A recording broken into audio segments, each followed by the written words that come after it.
Hey, it's Coach Tom Ferry. Welcome to Life by Design, your place online for ideas, inspiration, and in this case, how to get over the fear of the phone, how to eliminate call reluctance.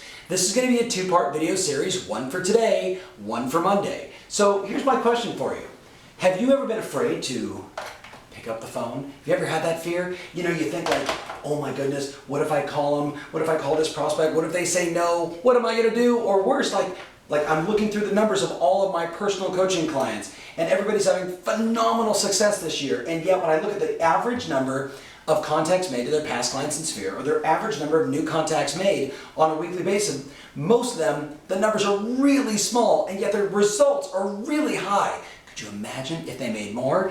Every one of them said the same thing. I just get a little nervous, So I started doing some research, and you know, I've been doing this for 20 years. I've helped 250,000 people get over this, and I just looked at my notes. I looked at all the things that I've done for people in the past, and I was able to really boil it down to there's only 3 things that create call reluctance. There's only 3 things that stop you, that create fear and anxiety versus that power to pick up the phone, make calls, schedule appointments, and do what ultimately gets you the results you want. So today I'm going to talk about the 3 things that stop you, and then on Monday I'm going to share with you the 3 things you can do about it. So 2-part series, here we go.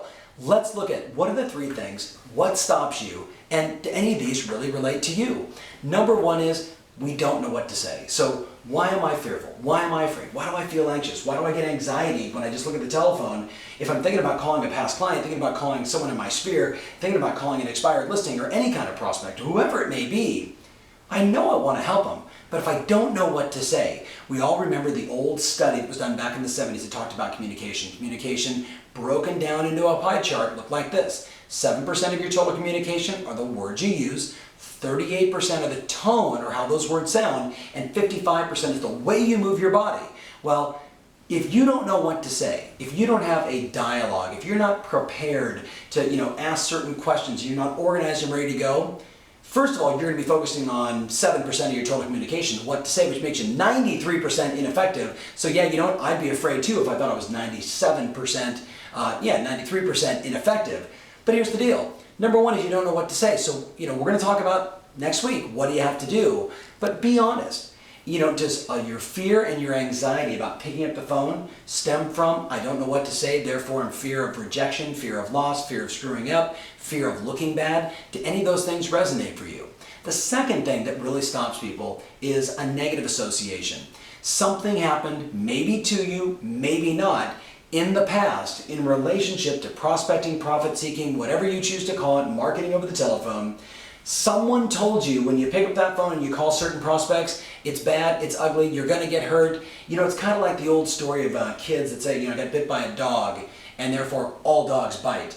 Well, maybe you're thinking about the one time you got rejected, the one time somebody said no, but that association game, that negative association, like it or not, it's like you look at the phone and almost like all of a sudden you get tight, you start to get a little nervous, and well, what if I say this? And you go in your head, and you and I both know your head's a scary place to be. So we got to break that negative association. We're going to do it next week. The last thing is, which you really got to get present. So number 1 is you don't know what to say. Number 2 is negative association. Number 3 is you're not being responsible for your psychology, which really is 3 things. What you focus on, what you say to yourself, and the way you move your body.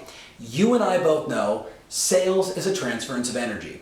And if your energy is off, you're not going to transfer good energy over the phone and get more yeses, schedule more appointments, negotiate more deals. If your energy's off, you're not even going to pick up the phone. You're going to sit there in a state of panic and fear and forget it, I'm just going to go watch TV instead. So how do you kill it? You got to get your energy right by getting your psychology right.